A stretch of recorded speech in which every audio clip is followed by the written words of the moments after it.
लगता था कि रतन टाटा पूरे जीवन भर, हमारे जीवन भर, आने वाले जीवन में हमेशा रहेंगे।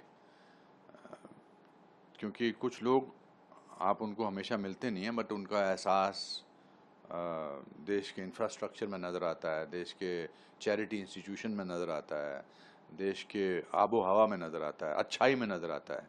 तो आज मैं कहूँगा कि देश ने अपना एक रत्न खो दिया है और उनका नाम था रतन टाटा।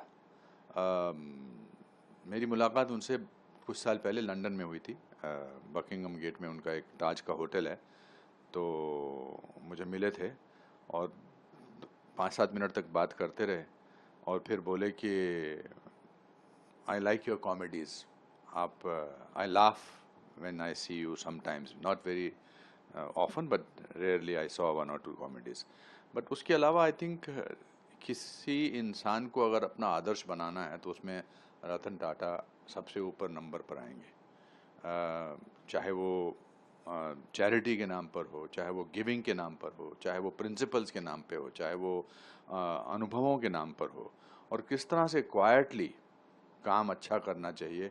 इंडस्ट्रियलिस्ट तो नज़र ही नहीं आते थे। वो टाटा का इंडस्ट्रियलिस्ट होना ज़्यादा ध्यान में नहीं आता था, पर टाटा का गिवर, एक चैरिटेबल नेचर, वो हमेशा ध्यान में रहता था।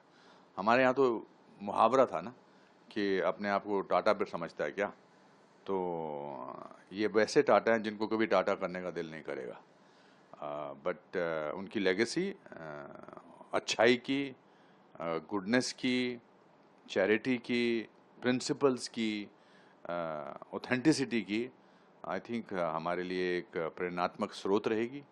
और उनका नाम हमेशा भारत में नहीं बल्कि पूरे विश्व में रोशन रहेगा, because he is a symbol of goodness. He is a symbol of efficiency. He is a symbol of principles.